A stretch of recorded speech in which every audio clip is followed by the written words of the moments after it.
स्वागत है आपका यस न्यूज़ कर्नाटक एक्सप्रेस में। मैं आपके साथ सुफियान हूं। आइए आज की खबर पर नजर डालते हैं।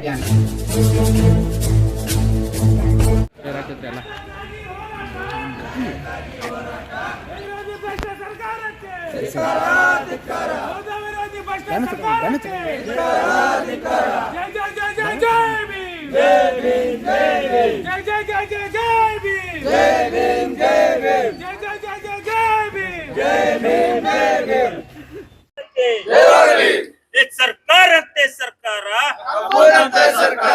ಕಾನೂನಂತೆ ಕಾನೂನು ಮಹಾಬೋಧಿ ಆಡಳಿತ ಮಂಡಳಿಯಲ್ಲಿ ಮಹಾಬೋಧಿ ಆಡಳಿತ ಮಂಡಳಿಯಲ್ಲಿ ಒತ್ತಾಯಗಳು ಅನಾಚಾರ ಬಂತ್ಯಾಜಿಯವರು ಶೀಘ್ರ ಬಿಡುಗಡೆಗೊಳಿಸಬೇಕು. ಎರಡನೇದು ಮಹಾಬೋಧಿ ಬೌದ್ಧ ವಿಹಾರದ ಆಡಳಿತವನ್ನು ಬೌದ್ಧರಿಗೆ ವಹಿಸಬೇಕೆಂದು ನಾವು ಕೇಳ್ಕೊತಾ ಇದ್ದೀವಿ. ಧನ್ಯವಾದಗಳು.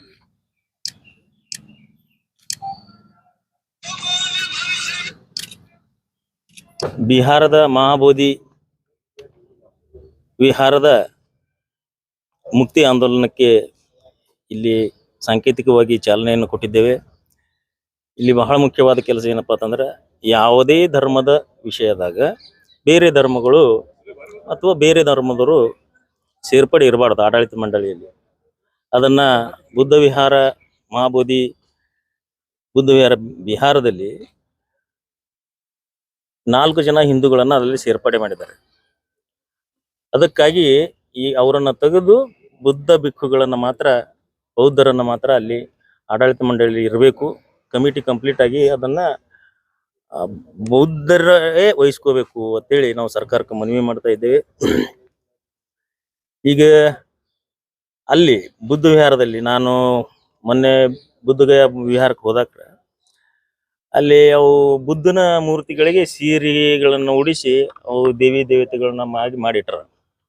ಅಲ್ಲಿ ಮುಂದೆ ಪಿಂಡದಾನ ಮಾಡೋದು, ಆಮೇಲೆ ಏನೇನೋ ಮೂಢನಂಬಿಕೆಗಳು ಮಾಡೋದು, ಮಾಟ ಮಂತ್ರ ಮಾಡೋದು, ನಿಂಬಿಕಾಯು ಅವು ಇವು ಕ್ಯಾರೋ ಏನೇನೋ ರಾಂಟ್ ಅಲ್ಲಿನದನ್ನ ಬುದ್ಧಗೆ ಜ್ಞಾನವಿದಾದಂಥ ಸ್ಥಳದಾಗ ಒಯ್ದು ಇವರು ಅಲ್ಲ ಆ ಧರ್ಮದ ಆಚಾರ ವಿಚಾರಗಳ ತದ್ವಿರುದ್ಧ ಅಲ್ಲಿ ಕೆಲಸ ಮಾಡ್ಲಕತ್ತಾರೆ.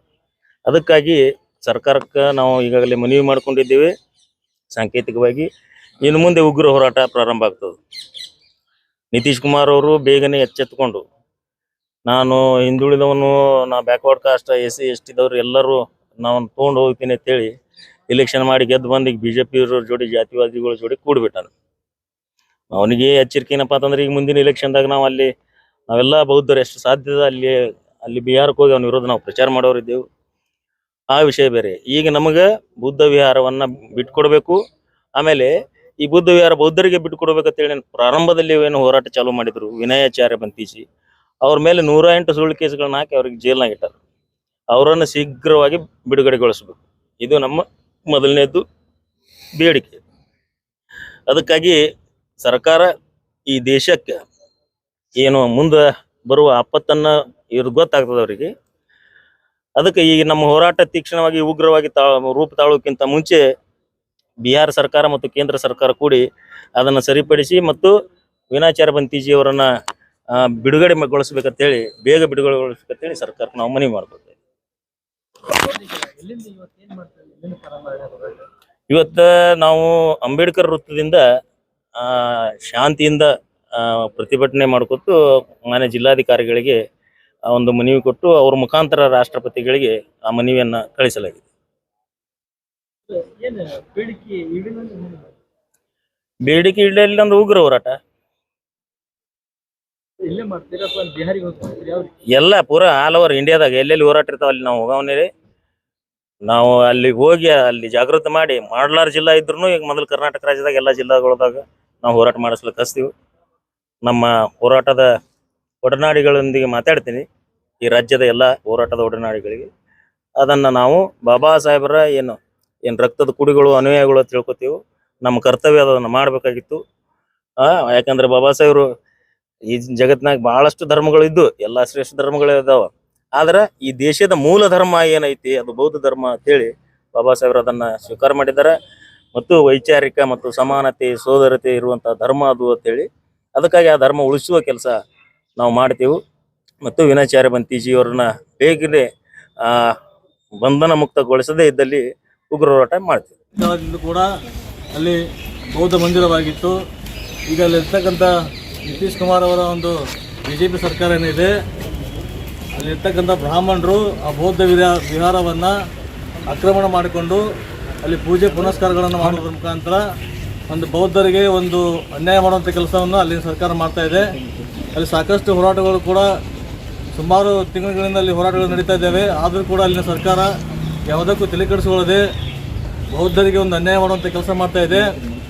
ಈಗ ನಾವು ಬಿಜಾಪುರ ರಿಪಬ್ಲಿಕನ್ ಪಾರ್ಟಿ ಇಂಡಿಯಾ ವತಿಯಿಂದ ಆಯುಷ್ಮಾನ್ ಜಿತೇಂದ್ರ ಕಾಂಬ್ಳೆ ಅವರ ಒಂದು ನೇತೃತ್ವದಲ್ಲಿ ಇವತ್ತು ನಾವು ಬಿಹಾರದಲ್ಲಿರ್ತಕ್ಕಂಥ ಬೌದ್ಧ ವಿಹಾರ ಅದು ಬೌದ್ಧರಿಗೆ ಬಿಟ್ಟು ಕೊಡಬೇಕು ಅನ್ನೋ ಒಂದು ದೃಷ್ಟಿ ಇಟ್ಕೊಂಡು ಇವತ್ತು ನಾವು ಒಂದು ಹೋರಾಟವನ್ನು ಮಾಡ್ತಾಯಿದ್ದೀವಿ. ಅಲ್ಲಿ ಇರ್ತಕ್ಕಂಥ BJP ಸರ್ಕಾರ ಕೂಡಲೇ ನಮ್ಮ ಮನವಿಗೆ ಎಚ್ಚೆತ್ತು ಮತ್ತು ದೇಶಾದ್ಯಂತ ಇವತ್ತು ಬೌದ್ಧ ವಿಹಾರ ಸಲುವಾಗಿ ಒಂದು ಹೋರಾಟಗಳು ನಡೀತಾ ಇವೆ. ಎಲ್ಲರ ಹೋರಾಟಗಳನ್ನು ಮುಂದಿಟ್ಕೊಂಡು ಬಿಹಾರ ಸರ್ಕಾರ ಅದು ಮೊದಲಿನ ಥರನೇ ಆ ಒಂದು ಬೌದ್ಧ ವಿಹಾರವನ್ನು ಬೌದ್ಧರಿಗೆ ಬಿಟ್ಟು ಕೊಡಬೇಕು ಅಂತ ಅಲ್ಲಿ ಕೇಳ್ಕೊತಾ ಇದ್ದೇನೆ. ಯಾವುದೇ ಹೊಸ ಸುದ್ದಿಯನ್ನ ನೋಡಲು ನಮ್ಮ ನ್ಯೂಸ್ ಕರ್ನಾಟಕ ಎಕ್ಸ್‌ಪ್ರೆಸ್ನ ನೋಡ್ತಾ ಇರಿ. ಹಾಗೆ ನಮ್ಮ ಚಾನೆಲ್ನ ಸಬ್ಸ್ಕ್ರೈಬ್ ಮಾಡಿ, ಬಾಜು ಇರುವ ಬೆಲ್ ಐಕಾನ್ ಅನ್ನ ಕ್ಲಿಕ್ ಮಾಡಿ. ಹಾಗೆ ನಮ್ಮ ಚಾನೆಲ್ನ ಲೈಕ್ ಮಾಡಿ, ಶೇರ್ ಮಾಡಿ. ನಮ್ಮ ನಡೆ ಸತ್ಯದ ಕಡೆ.